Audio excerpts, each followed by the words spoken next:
ताज़ा खबरों के लिए हमारे YouTube channel next news 9 channel को सब्सक्राइब करें और लेटेस्ट नोटिफिकेशन के लिए बेल आइकॉन को क्लिक करें। पूर्व राष्ट्रपति प्रणब मुखर्जी का सोमवार को निधन हो गया। उनका अंतिम संस्कार मंगलवार दोपहर 2 बजे लोधी रोड श्मशान घाट में होगा, जबकि पार्थिव शरीर के अंतिम दर्शन उनके निवास स्थान पर आज सुबह 11 से 12 बजे तक किया जा सकेगा। उनका अंतिम संस्कार मंगलवार दोपहर 2 बजे लोधी रोड श्मशान घाट में होगा। सरकार ने पूर्व राष्ट्रपति के निधन पर दिन के राजकीय शोक की घोषणा की है। वक्त नहीं है। हाइलाइट्स पढ़ने के लिए डाउनलोड ऐप। नई दिल्ली। भारत के सर्वाधिक सम्मानित राजनेताओं में एक पूर्व राष्ट्रपति प्रणब मुखर्जी का सोमवार की शाम निधन हो गया। वह अब 84 वर्ष के थे। मुखर्जी को गत 10 अगस्त को सेना के रिसर्च एंड रेफरल हॉस्पिटल में भर्ती कराया गया था। उसी दिन उनके मस्तिष्क की सर्जरी की गई थी। उनके परिवार में 2 पुत्र और 1 पुत्री हैं। लंबे समय तक कांग्रेस के नेता रहे मुखर्जी 7 बार सांसद रहे। अस्पताल में भर्ती कराए जाने के समय वे कोविड-19 से संक्रमित पाए गए थे। साथ ही उनके फेफड़ों के संक्रमण का भी इलाज किया जा रहा था। उन्हें इसके चलते रविवार को सेप्टिक शॉक आया था। परिवार ने बताया कि पार्थिव शरीर के अंतिम दर्शन उनके निवास स्थान पर आज सुबह 11:00 से 12:00 बजे तक किया जा सकेगा। उनका अंतिम संस्कार मंगलवार दोपहर 2 बजे लोधी रोड श्मशान घाट में होगा। सरकार ने पूर्व राष्ट्रपति के निधन पर दिन के राजकीय शोक की घोषणा की है।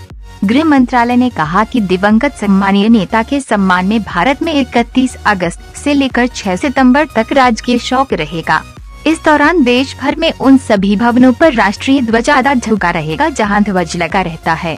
मुखर्जी 2012 से 2017 तक देश के 13वें राष्ट्रपति थे। उनके निधन पर तमाम खास अवाम ने शोक जताया। सबसे युवा वित्त मंत्री साल 1982 में वे भारत के सबसे युवा वित्त मंत्री बने। तब वह 47 साल के थे। आगे चलकर उन्होंने विदेश मंत्री, रक्षा मंत्री और वित्त व वाणिज्य मंत्री के रूप में भी अपनी सेवाएं दी। वे भारत के पहले ऐसे राष्ट्रपति थे जो इतने पदों को सुशोभित करते हुए इस शीर्ष संवैधानिक पद पर पहुंचे। मुखर्जी भारत के एकमात्र ऐसे नेता थे जो देश के प्रधानमंत्री पद पर न रहते हुए भी 8 वर्षों तक लोकसभा के नेता रहे। वे 1980 से 1985 के बीच राज्यसभा में भी कांग्रेस पार्टी के नेता रहे।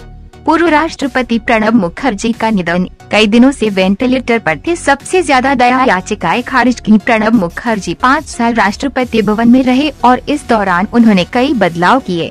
वह ऐसे राष्ट्रपति थे जिन्होंने सबसे ज्यादा दया याचिकाएं खारिज की। उनके समय में कुल 5 दया याचिकाएं मंजूर हुई, जबकि 30 खारिज की गयी। उन्होंने राष्ट्रपति और राष्ट्रपति भवन दोनों को VIP दायरे से निकाला। राष्ट्रपति के लिए इस्तेमाल किए जाने वाले महामहिम शब्द को बंद कराया।